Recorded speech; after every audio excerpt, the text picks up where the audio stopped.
Welcome into the DNVR Rockies podcast, brought to you by Strava Craft Coffee. Remember to use the promo code DNVR25. You'll get 25% off your entire purchase of that CBD-infused, deliciously rich, and potentially life-altering Strava Craft Coffee. I'm your host, Drew Creasman. I'm the managing editor of DNVR Rockies. With me, as always, is beat writer Patrick Lyons. And on this episode of the show, we're just talking about a good old-fashioned ass whooping that the Colorado Rockies put on the Miami Marlins, a 3-game sweep, Patrick, where the Rockies, the home club, of course, they don't do this on the road, but they haven't really done this at home until this stand either, outscored their opponents 34-14. This was all about bringing it back to the 90s. This entire series, this entire week, I think in a lot of ways brought me back to 90s era Rockies, the Blake Street Bombers, a team that, you know, when they would play the Cubs were awful. And okay, that's fine. Cubs fans, you can show up to Coors Field, but you're going to get whooped. And that's what happened.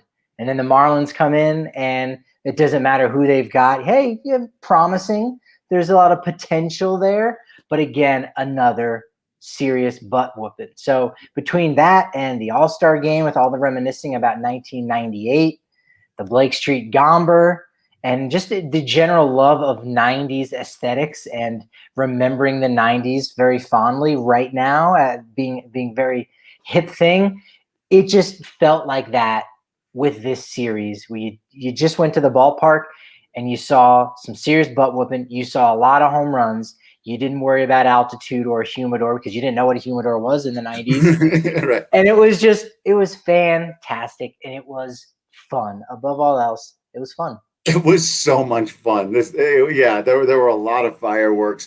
I think actually we should, because it's a bit of a unique one this week, actually frame a lot of this conversation around our 20th and Blaze and get right into it. Because as most of you know, this ongoing thing we do with the series wraps, we run out the 20th and Blaze. We find you the 5 guys who are going for the Rockies right now over the last series or two. And, you all have watched the season. There have been those weeks where we've gone, well, shoot, throw Michael Gibbons in at number 5 because he's the only reliever that didn't get shelled this week. And that counts for something. You're kind of reaching for spots 4 and 5.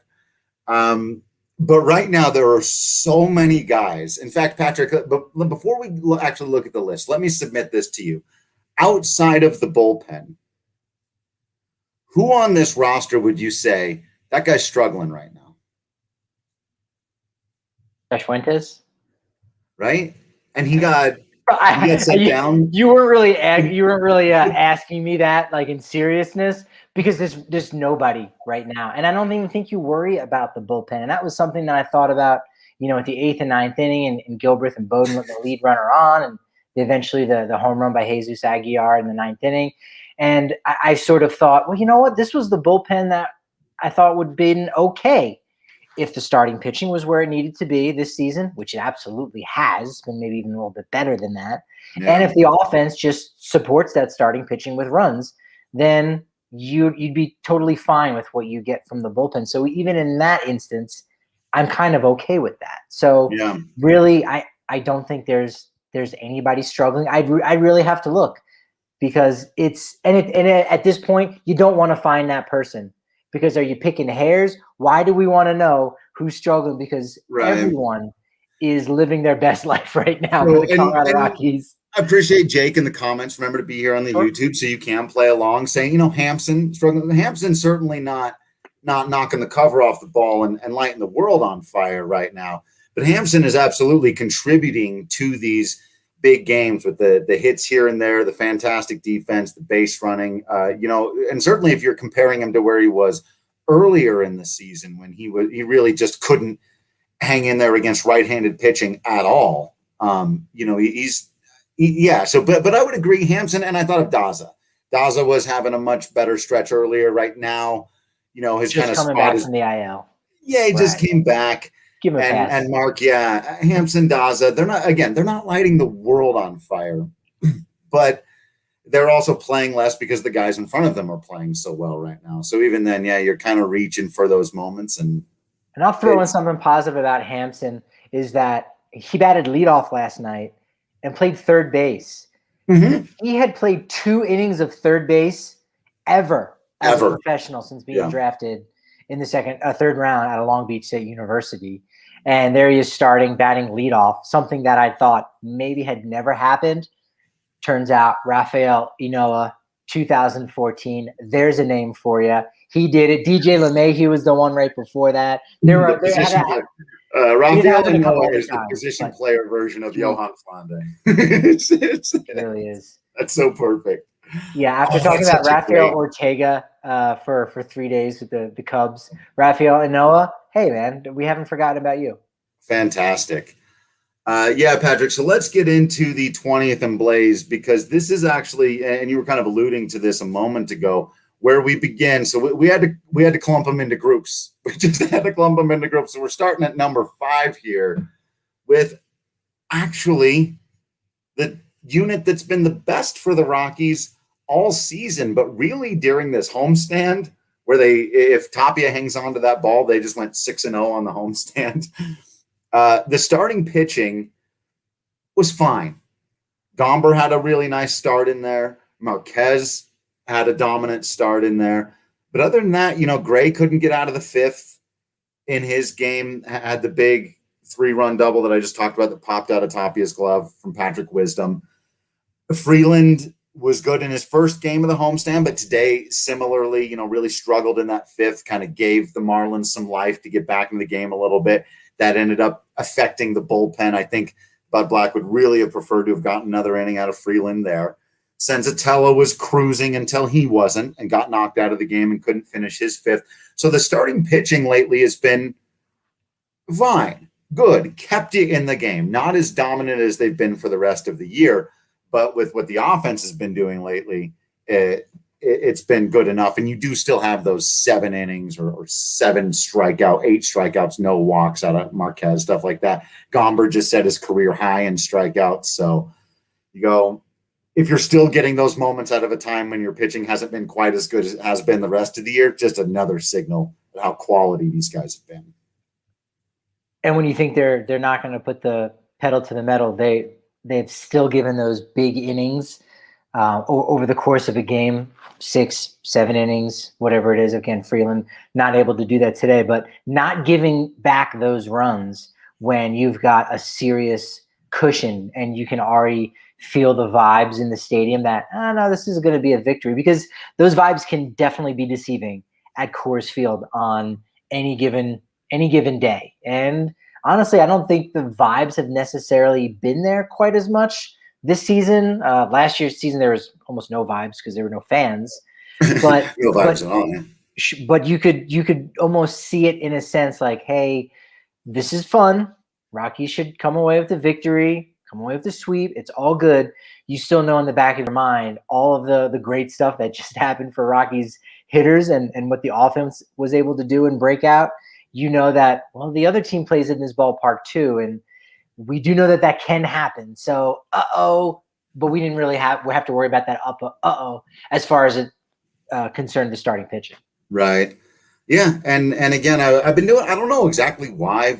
I've been thinking about Jorge De La Rosa a lot last week or so, because I like to, and thinking about these types of games and how he basically made a career out of not letting those moments get to him, giving up 3 or 4 runs. And it's why he won 75% of the games he started at Coors Field, which is just an unbelievable statistic. And it's real. And it may be, I sometimes, I don't know if he recorded the win or the Rockies won in 75% of the games that he started, because having recorded the win would seem even more difficult. So I would guess it's the latter. It's been a while since I've looked up that stat, but it's in the mid 70s, and you're just going, and it's because, and you see like the way Kyle Freeland competed today, sliding into second to break up a double play up 7-1. Like, you just, the battle that this group has, Marquez, Freeland, Gray, we see it now with Gomber, Senzatella. If that's what they're going to build around, they're at least phenomenal to watch. I think in that moment, what you saw there specifically in a 7-1 game when, you lost Brendan Rodgers yesterday, getting hit by a pitch, and you go, you're holding your breath. You're hoping we can obviously get to that later on down the line. But I think what you're seeing is the embodiment of what the organization, or rather what the players on the field were like in 2019, where they were las cucarachas, like, we're not going to die, we're not going to give up. And they talked that talk at the beginning of the season, and they ultimately weren't able to walk that walk because, they had issues at various times. They could only get 2/3 of the club going in the same direction, whether it was the bullpen maybe failing them, maybe the offense was doing it, but the starting pitching wasn't, or the offense was struggling on the road. Whatever it was, they couldn't actually be those snakes in the grass. And now after the trade deadline, they still have Story around. He's kind of feeling a little bit more reinvigorated and recharged, and now they're going back out. Now, you have to pump the brakes a little bit because we are talking about the Cubs and Marlins, but that's all we're talking about. We're talking about Cubs and Marlins, so let's talk about how great it was. Sure. You give it up for the starting pitching, and you give it up for number 4 on our list, the outfield. And we're not talking about the musicians behind Charlie Blackmon's walk-up. We're talking about Tapia. We're not talking about Blackmon. We're talking about Sam Hilliard.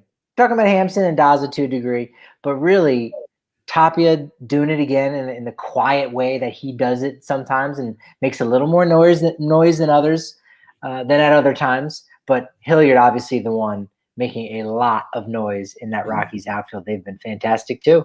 Yeah, I think, Blackmon basically set the standard. And again, if we're going back, I see Steven here in the comments looking at since June 28th. You and I have talked about, just since the All-Star break, this team has been much, much better. And I think the leader of that has been Charlie Blackmon. I think he got it all started. That was your big prediction coming into the second half, and major tip of the cap to you on that one, because he really can. And again, he's not the 35 home run pace Charlie Blackmon he's been at other times, the best leadoff hitter ever, like he was that one year. He's just been very, very steady. And I think him providing that steadiness in the middle of the lineup has kind of allowed everybody to sink back into their natural rotations and do what they do well. So Charlie setting the standard, like you said. Tapia very quietly had another 12 or 13 game hitting streak going that got broken up. Hopefully he's doing fine how to come out of this one. Mention Hilliard, hot as anybody in this lineup, hit another absolute no doubt second deck scorcher today. But probably more exciting was the single that he hit through the left side, because he can hit the ball 450 feet. It's those other at-bats we need to see out of Hilliard. And don't forget, as a part of the outfield now, Joe. I mean, dude, can you see? I got just getting into the goosebumps. 2 home runs today. The big one early, really, as part of it, that was huge. Well, and really late to steal some of the momentum coming back as the Marlins had really started to build a little bit, and to give this Rockies struggling bullpen that extra run for Buddy to not have to go and get Chacin or Bard or even Kinley or whomever, goodness. His home run on Saturday night and the home run today on Sunday gave them that 7th run. That's right. Connor loves his tacos. Gotta respect that. Yeah, he's been fantastic, and I'm definitely looking to do a little deep dive statistically and some of the things he's been doing lately. Again, particularly from the time that he hit his first home run to now having another 2 home run game. It happens in players' careers, but how frequently has that happened in Rockies history? I definitely would like to know that. Overall, the Rockies coming into this game had the second best producing outfield, according to wins above replacement Fangraphs, and Fangraphs can be a little bit harder on the Rockies when they're at home than something like Baseball Reference. And they were 5th overall in baseball, 2nd in the NL going into this game. And as we said, Connor Joe having the 2 home runs, Hilliard going 2 for 4 with a home run, Tapia coming out early, but then, Blackmon doing some things, still able to score twice and drawing a walk. So just an all-around great day for the outfield, and you really got to hope that they can continue this momentum. There's so much momentum that even if they can only hold on to half of it, you're going to be really happy with it. And that's the kind of the thing you have to hope for. I mean, that's something that I'm sure Bud Black would probably, love. I'd love to get his real comment, his real thoughts on that, right? Because of course you don't want to, kind of have a bad bill of sale to a degree. But you'd have to say, you know what? No, let's go out and get everything we can. So we're super hot. So even if we only get half of that out on the road, which you'd understand, because again, we know about the hangover.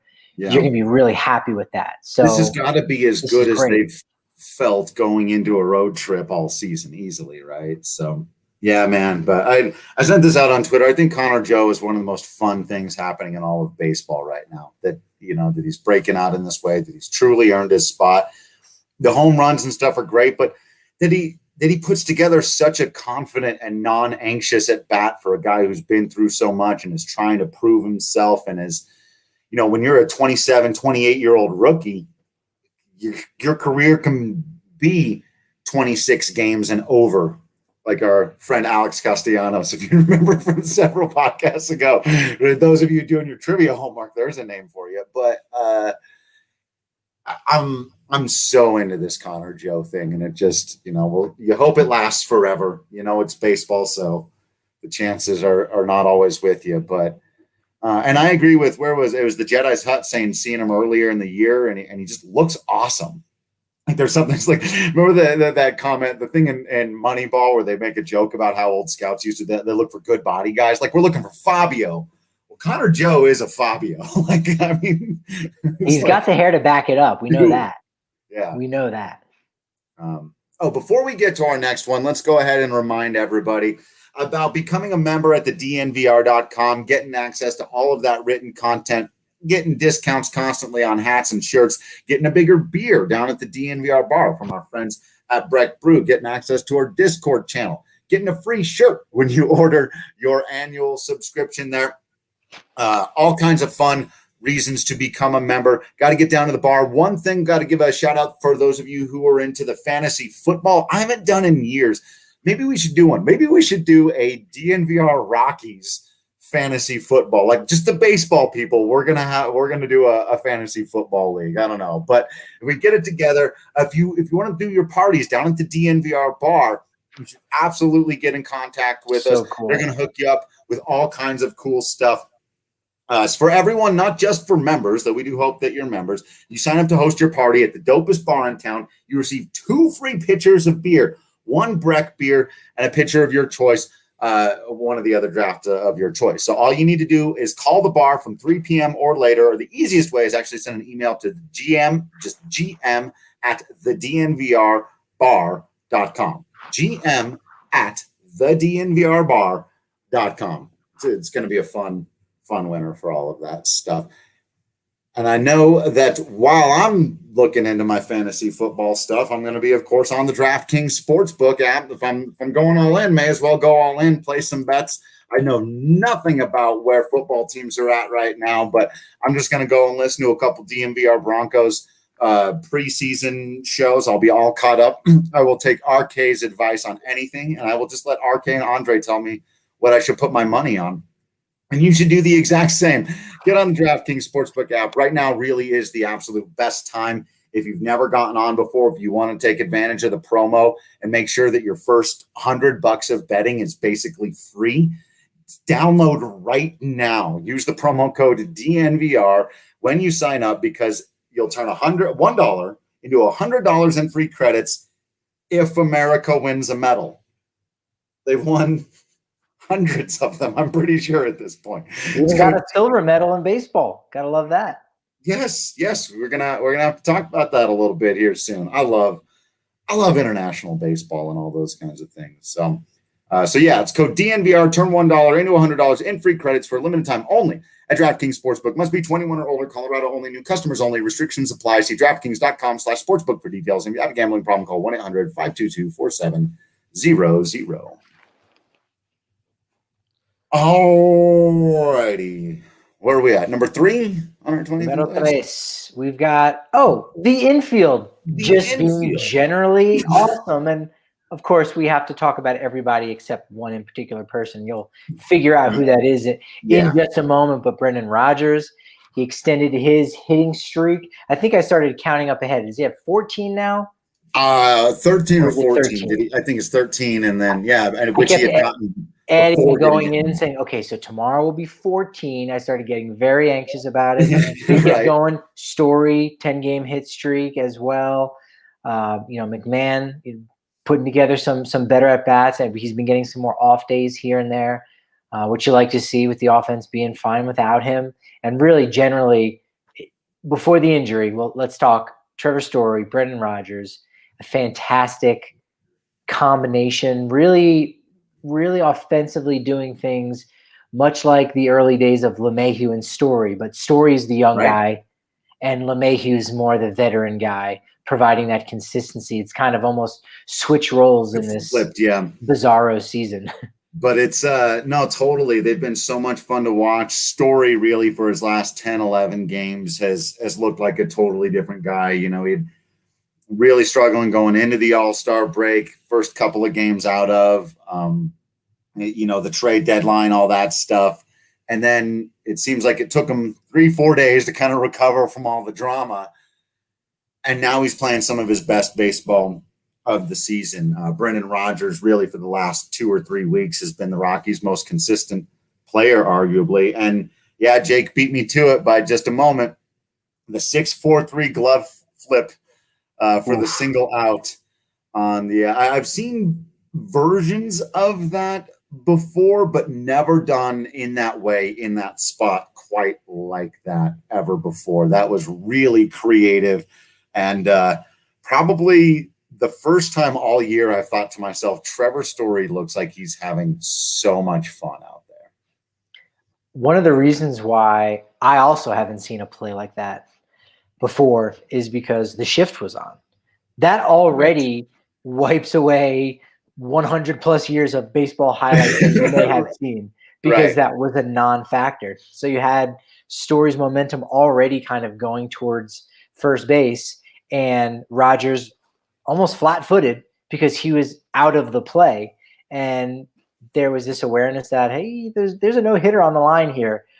I've got to make this play somehow. Also, I think Rodgers may have even been standing in the line of fire. So even if Story would have gotten to his knees, that could have been a little awkward. But coming to him, it was fantastic. The 6-5-3 out. It was a single play. It wasn't even a double play.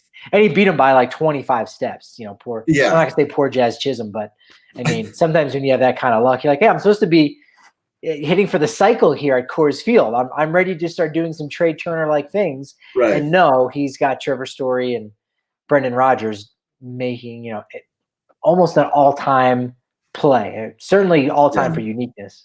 If Marquez goes on and completes a no-hitter or something in that game, that's play of the year. As is it, high points for uniqueness. Still, like you said, if it had been a little closer play at first, maybe some other, but what am I nitpicking at? That was awesome. It was, again, fun, just really fun baseball. It was really fun. Well, since we are talking about the infield, we should get to the number 2 guy, Mr. C.J. Cron, who I think hit 17 homers on this homestand. I'm not exactly sure what the numbers at. Another 2 home run game, including the grand slam. He earned tacos all by himself with the grand slam. And solo tacos are rare. It's fantastic. He's been better than advertised, I think. And that's kind of a misstatement, because I don't necessarily know how CJ Cron was advertised. I know, what was trying to be sold, but I don't know that I was buying that advertisement. It was just, yeah, if he's healthy, he's going to be pretty good. He's going to hit a lot of home runs, but he might be starting over some of the young guys, and I don't necessarily think that's a great choice for the organization. But he's been in and out of the lineup the right exact amount, and when he's been in the lineup, outside of a couple, gaps in his play and just general slumps, he's been really, really good. And even in those games in which he hasn't been a factor, he's in there drawing a walk. He's in there getting on base in a spot that ends up being crucial. I think he ended up factoring into that Jacob deGrom game at the beginning of the season when he ended up walking. It was one of those games where he scores a run and you go, how did they score a run? Because they've got like 2 hits and It doesn't seem like they would be able to do anything. And CJ Cron is the reason why, because he's getting on base and he's going to take those walks. He's being patient. He's the veteran version of Connor Joe, and he just looked outstanding today. Yeah, I mean, like you said, home runs number 17 and 18. I don't think this is counting today, so a 115 OPS plus on the season before his 7 ribbies in a single game in this one. Yeah, no, it doesn't have the extra 2 homers. So yeah, I think he's been leading the Rockies in OPS plus for most of the season. Sometimes it was McMahon there for a little while. And all right, universe. I wanted this so badly 2-3 years ago. He would have been the perfect addition to this team, but I've willed 3 Rockies acquisitions into existence. I'm convinced of it. Of course I did, right? Just Cron came too late. Nishek and LaCroix totally nailed those ones. So I'm just going to start saying the name Starling Marte once a day on the podcast. I'm just going to start saying it once a day. I'm just saying the name. You're all hearing me say it, and it's out there. Starling Marte. I like Marcano a lot, too. I'm looking at outfield free agent. But Cron is a perfect Colorado Rockies player, and he always would have been, and he always should have been. And if you'd have paid CJ Cron half of what you gave Ian Desmond, and I do believe around there, and started signing these 1-year deals with everybody. If you'd have just get him a multi-year deal, it wouldn't have taken Ian Desmond money. You'd have won the division comfortably in 2018. Now, you don't know. You never know. Guys get hurt, and he's had some injury issues, and you look back and, do you match exactly the numbers? Whatever. Look, the guy is like you just said, he's a professional hitter whose gap-to-gap power plays extra well at a place like Coors Field, whose approach is just perfect for someone who's going to have to deal with the hangover effect. And he'll just go on the road and take his walks. Where a lot of guys over the years are like, I want to hit. I want to hit my way out of this problem. CJ's just like, throw me a mistake or I'll stand here. And that's the grand slam today. Came because he didn't bite on any of the first 3 pitches that were somewhat close. Right? He works his way into these 3-0, 3-1 counts, and then he takes his all-out hack. He was trying to hit a grand slam. It wasn't like, he was making sure that ball was in the air and hard. Like, I love everything about his approach. There's been talk lately that the Rockies might try to bring him back for next year, and that's why they didn't trade him. And if that's the reason, that's the best reason. If they really are trying to build next year and they can bring this guy back for 2 years at $3 or $4 million a year or a lower level contract, so he's really not up much, and you get some twilight years out of him. If you want to turn it around and run it back with free agents, that's a good addition to your team. I think he's a guy who's still got several more years of 110 OPS plus in him. He just puts together such a good at bat. It would have been interesting to have that kind of historical fiction of what happened if CJ Cron would have been on the Rockies earlier. You see what the Angels ultimately got in return from Tampa at the time, and then Tampa even lets him go on waivers. So they would have had a chance at least to bring him in for the 2019 season. So the Ian Desmond signing was 2 years before he was really kind of made so it was available. the trade. I was thinking when he trade, traded, not when he was a free you would have preferred CJ Cron over Daniel Murphy. And that's where and because Cron wasn't making a lot of money, you could have had Cron and LeMahieu. In fact, I think I did. I would bet money on DraftKings that I wanted CJ Cron over Daniel Murphy. So far he has a career high in walks already. In 93 games. He already has a career high in walks. Home runs, he's not going to get to the 30 that he got with Tampa Bay, partially because he's probably not going to end up playing, anywhere close to 140 games. But career high RBI is 78. He's at 59 right now. So that's within doable. Yeah, that's within striking distance. So that will most certainly be interesting to keep tabs on that. Yeah, the third grand slam of the season, first Rockies player to ever hit 3 grand slams. Do we know who else has done it twice? I tried digging up that information and didn't have luck on Baseball Reference. No, would be they didn't. curious to know who else has done it twice. Well, was Pat actually- Valaika? Hasn't Pat Valaika done it twice? Or no, he just did the pinch hit grand slam. That sounds plausible to me. You know, they didn't announce it. I was in the press box for the first 6 innings today, and I didn't hear that. So I also didn't hear what's going on with Tapia either. They never announced that. But there was a lot going on. The Marlins had like 3 or 4 dudes come out of the game. Jorge Alfaro had shortness of breath.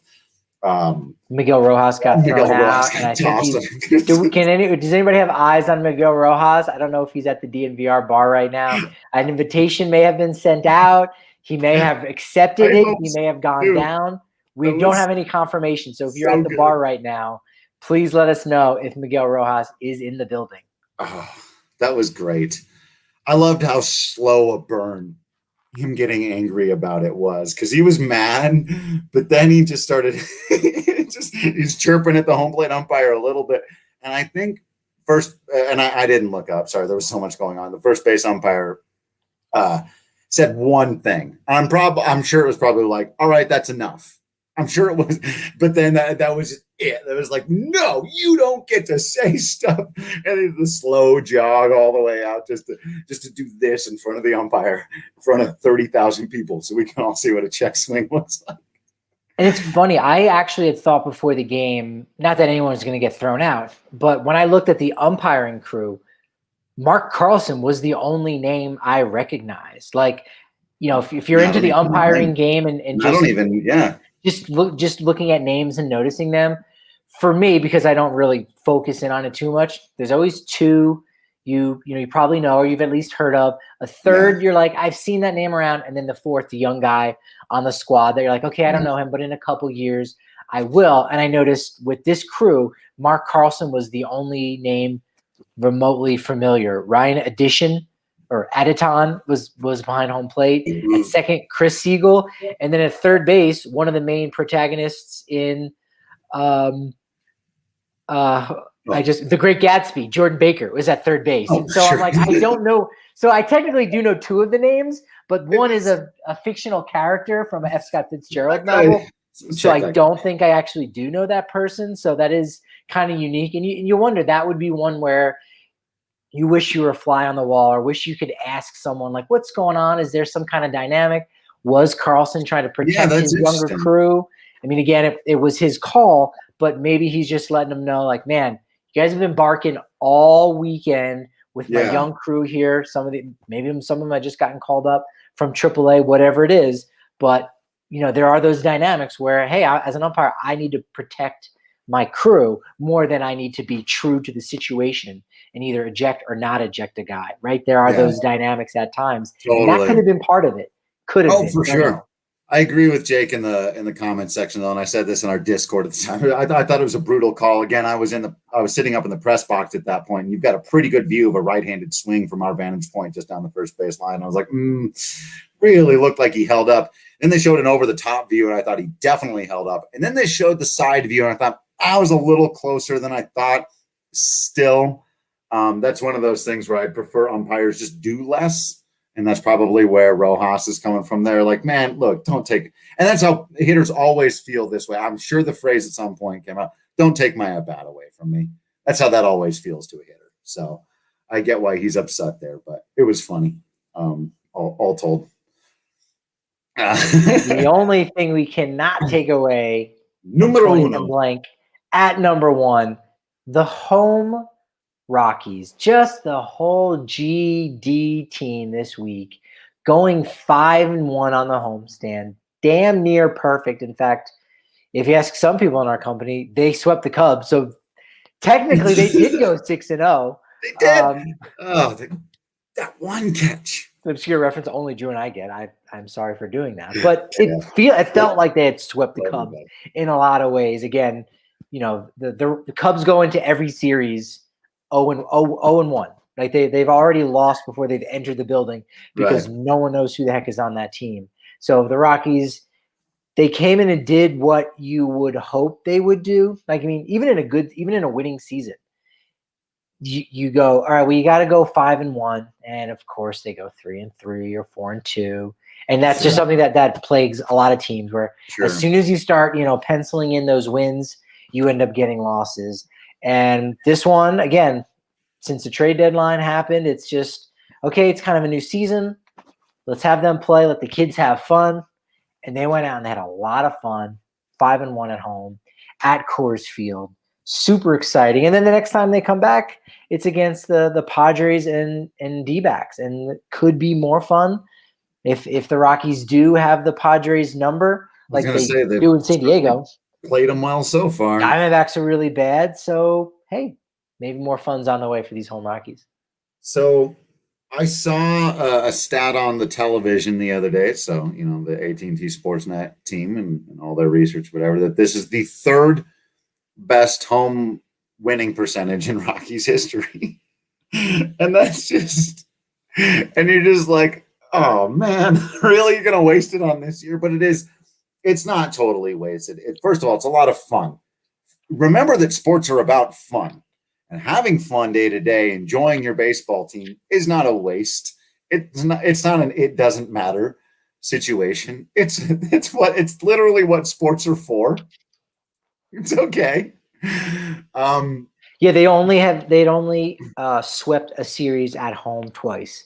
In '96, they won a 7-game series against the Padres and Giants, and in 2002, they won a 6-game series against the Phillies and Pirates. So, yeah. So as far as that goes, so I mean they've gone 6-1 and 8-1 and 9-1 a couple times here and there. But if you're just talking about losses, yep, that's pretty darn good. It's up there. And this Rockies team at home since the end of May, as we talked about, they've been the best home team in baseball. And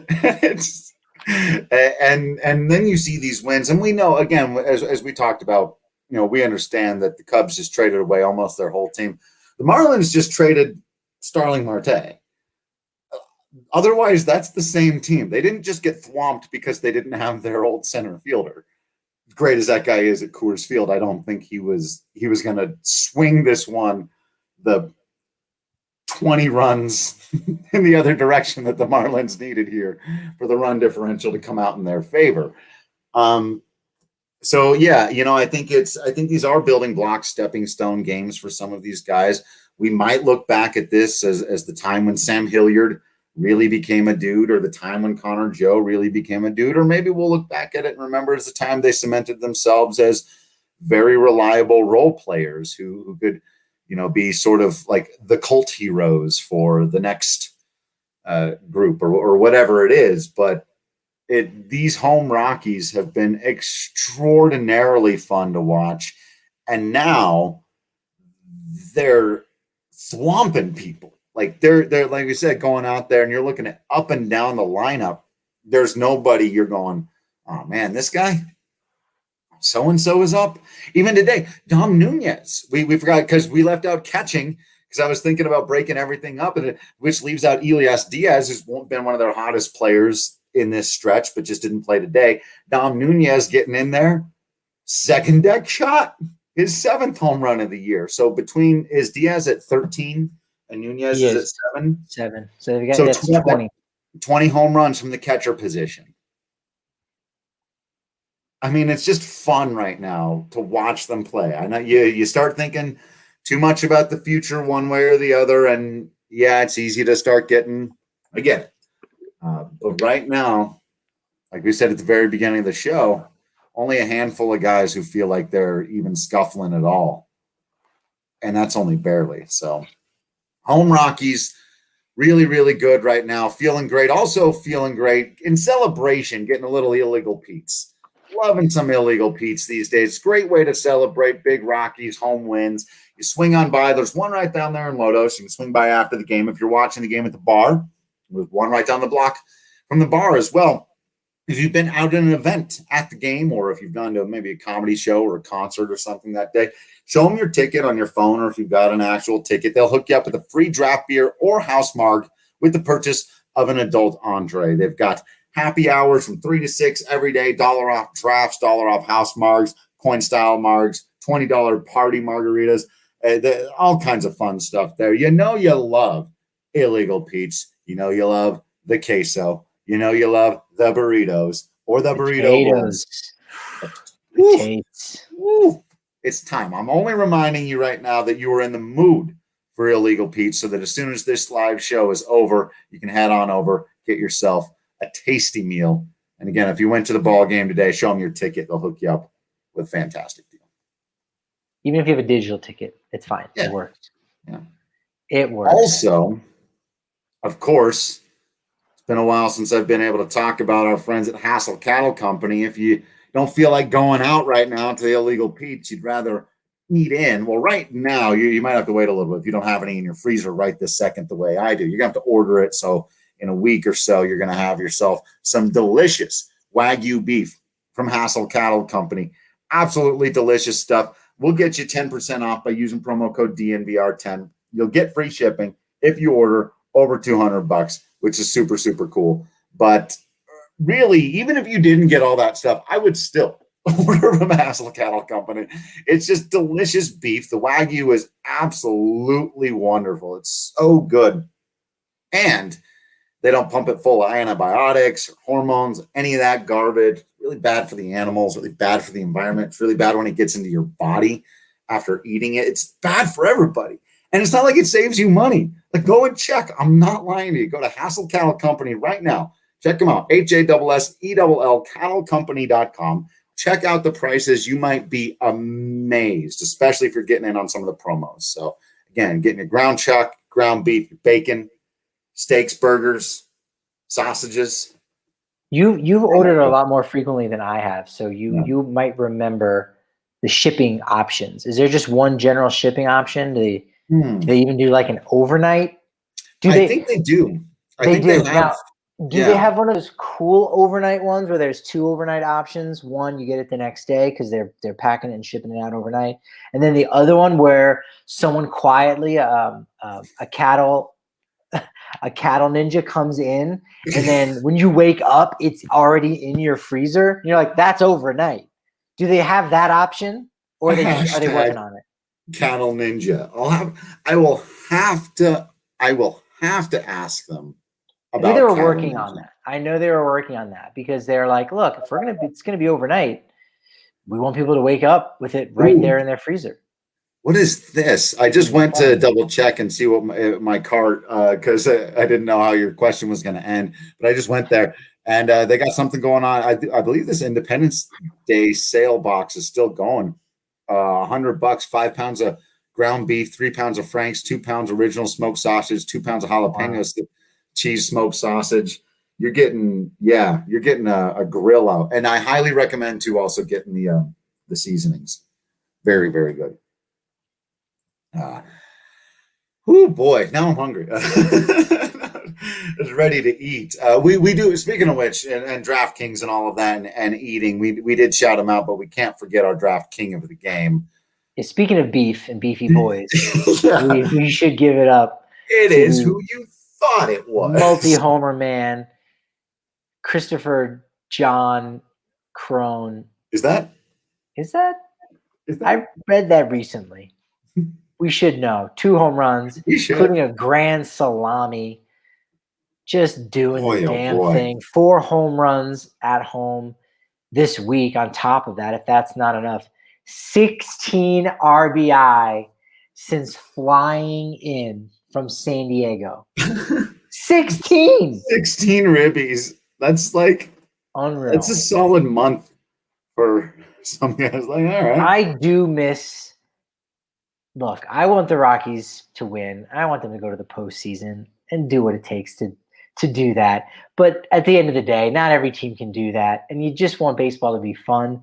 And I miss the days when a guy could go to Coors Field and have almost a career in one weekend. Mm-hmm. I miss that. That is fun when guys can pad their stats a little bit like that. And honestly, in the last couple of years, I think some of that has to do with just how good the pitching has been for the Rockies in particular. Of course, I'm not rooting for anyone on the opposing team to do that, but there just doesn't seem like there's been that many homestands that have been that otherworldly. We saw Josh Fuentes do that to a degree, one player of the week. We've seen Charlie Blackmon do that for a handful of games here and there. I mean, CJ Cron definitely has the potential to be a player of the week. And I think that was a question, right? Are they going to have a player of the week or are they going to win a road series? That's right. I did say road series. Because I didn't think they'd have another guy that would be a player of the week. But he's got to be in contention this week. Yeah. He's got to be a front runner. And that's a really good point. And I'm going to say a name again. Starling Marte. When you started talking about people who come in, and you're like, I don't want to see anyone. Every time you say Starling Marte, an idea that you have to want to talk about Ryan Maltapia dies. Yeah.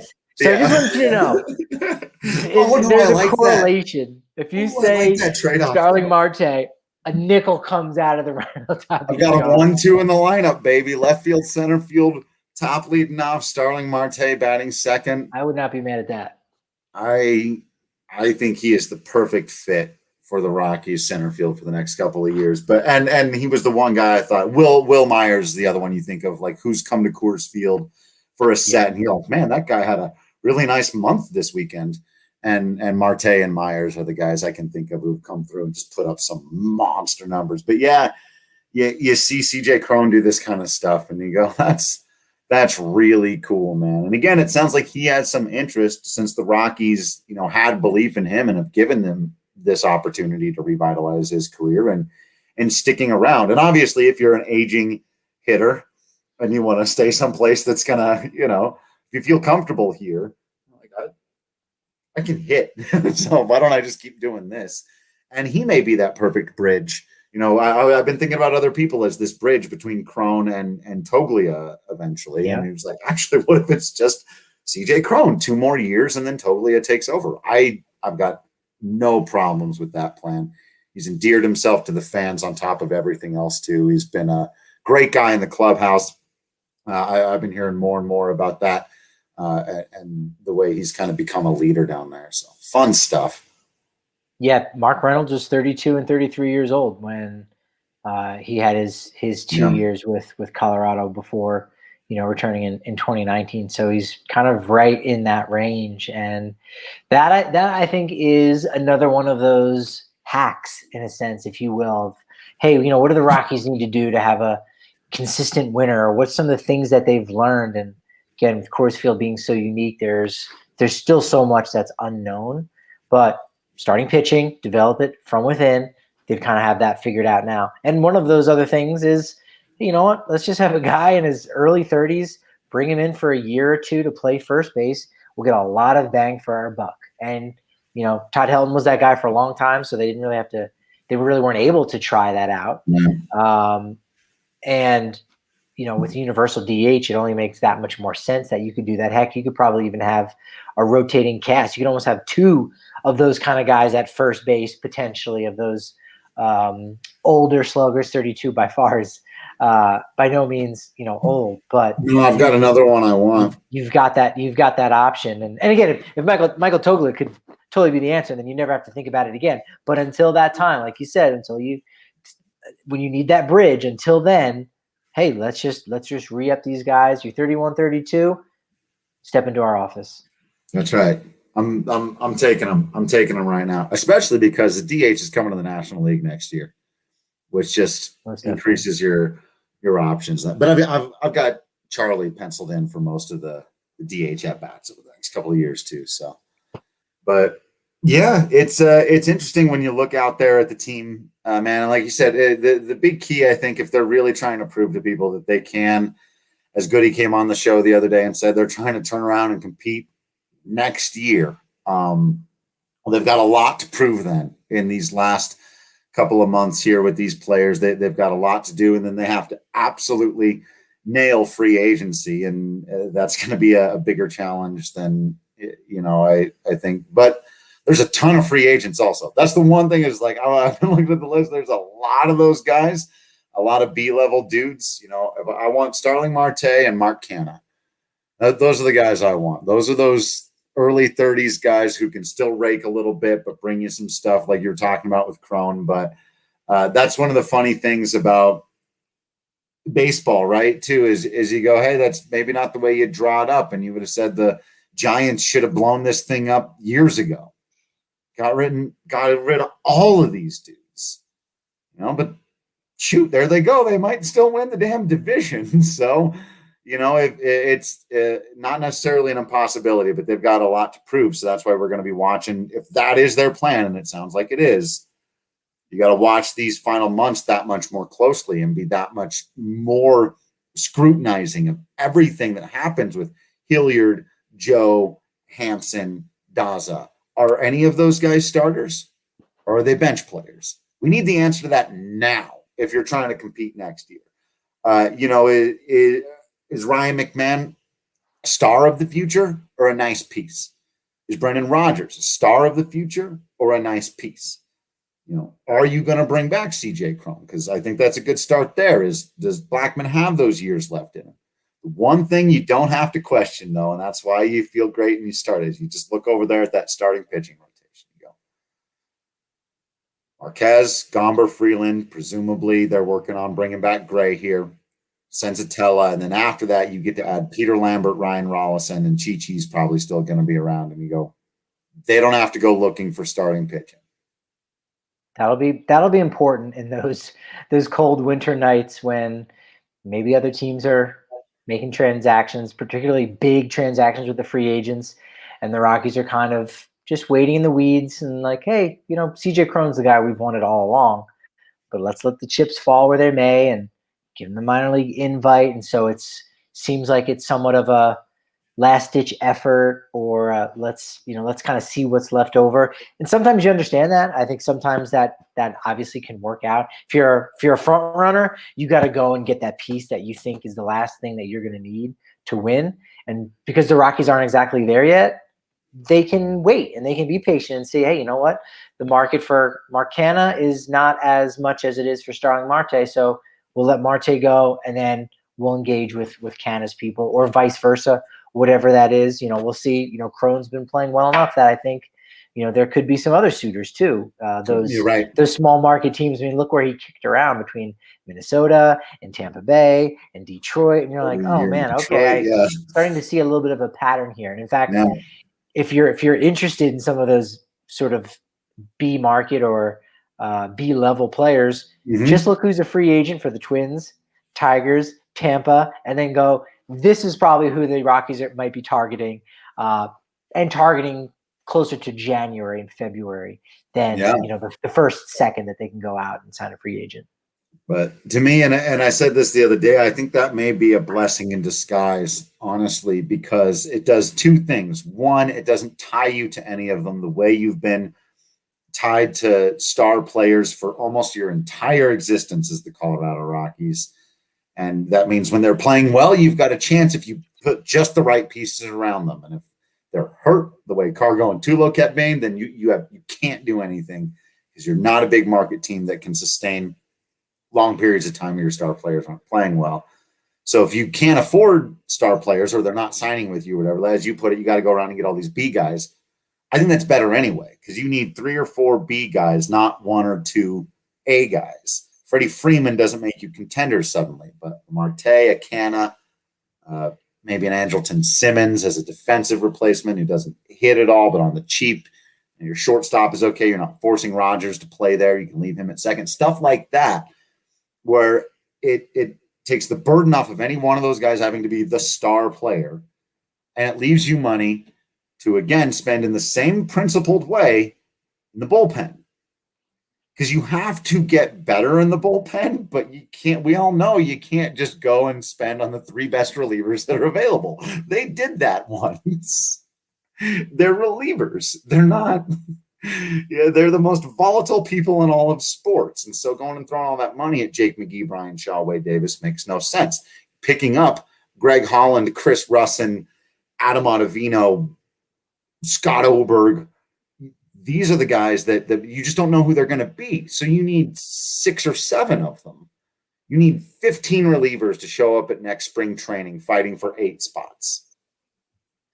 And so I was going to say, do we think that, and this is more an off-season topic, but it's a seed to plant and a seed to think about. And again, we've kind of moved into that. Yeah. If you're at the DNVR bar and you're just talking up somebody's ear and picking their brain, ask them, do you think the Rockies, what are they going to do after Story? supposing that, he signs elsewhere. Are they going to continue in the lineage of homegrown shortstops, that being Clint Barmas, Troy Tulowitzki, Trevor Story? Right. Or are they going to go to that era in like 2003 and 2004 where they had to go to Jose Hernandez and Royce Clayton? And even before then, he had Neifi Perez. But there was that little block there. Juan Uribe got an opening day start, too, in 2002. He was homegrown. But Juan Uribe, shortstop. What a time that was. But that's been one of those marquee positions for the organization. I mean, again, I know Neifi Perez, never, made a postseason, but he held down the fort for a very long, period of time when the Rockies, weren't so hot. But nevertheless, are they? Is Trejo going to get the reins and be the defensive first shortstop? Does Rodgers move over, or do they have to sign those 1-year deal with like an Andrelton Simmons? Like I like the idea of a Simmons, or there's a lot of free agent shortstops actually. So Freddie Galvis might be there in their price range, right? And I thought, I want to ask you this: what do you think of Brendan Rodgers, shortstop of the future? Is that a scary proposition? An exciting proposition? I mean, defensively, we haven't seen a ton of him there, right? We know he came up as a shortstop, and before he hurt his shoulder in the minors, the defensive profile was always really good. I would say, based on some of the scouts that I've spoken to about his defensive play, if he were to go to shortstop, I think he might have to change his body type maybe a little bit. He may have to make certain adjustments that could actually impede some of the improvements he's made at the plate. Yeah, we don't. That's something that I worry about, right? And you just say, look, he's comfortable, he's fine as he is. He's just had his first big league season.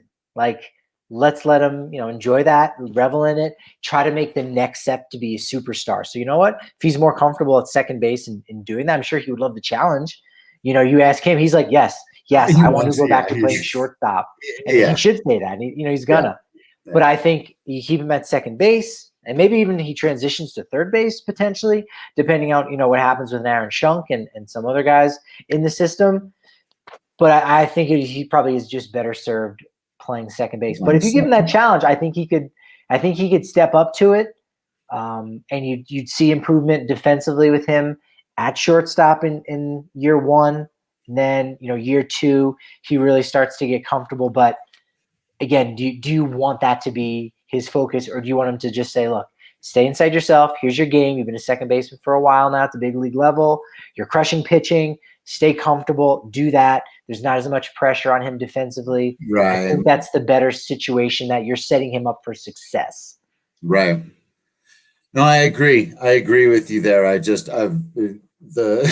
As I was thinking about it, it's like, yep, the offense is going to be harder to find, because if you're bringing in Simmons, you're not adding any offense there whatsoever. And as I was running through this, and just because I put just in my head as we were talking, I was like, I put Marte in center and I put Mark Cannon right. I've made Charlie the DH, and then I've got Cron at first, and then I was like, McMahon plays either third or second. Obviously, shortstop becomes your giant question mark here. So if you put Rodgers at shortstop and you're excited about it, McMahon moves to second, and Colton Welker or Ryan Valade at third base becomes really fun and exciting. Or you could try to go out and get, but I'm assuming I've spent my entire budget on Marte, Canna, Cron, John Gray, and a bullpen. So I'm not going to get too excited about, adding a slugger at third base. That's where I think you've got the most exciting prospect, is third, with either Valade or Welker. So if Rodgers could play short and you added big in the outfield, this is an off-season podcast topic. All of a sudden, we're going to wrap up. It's just where my brain went to. I guess you want Ryan McMahon at second base? Yeah, Ryan McMahon at second, Brendan Rodgers at short, Colton Welker at third, CJ Cron at first, Tapia, Marte, Canna in the outfield, Nunez, Diaz. My worry would just be that there's very right-handed heavy, right? Because those guys that you mentioned are right-handed. Same thing for Welker. I do hope that he gets to make some growth this year now that he's active and his suspension has kind of run its course. So it'll be interesting to see him. I don't think we'll see Eliuris Montero just yet. He'll be in AAA, but he could come up next year. He's been really good, streaky, but still really good at Hartford and in a league in AA that is not very hitter friendly in the AA Eastern League. So he's been exciting too. And Valade would be a good, corner outfield option too. Yeah.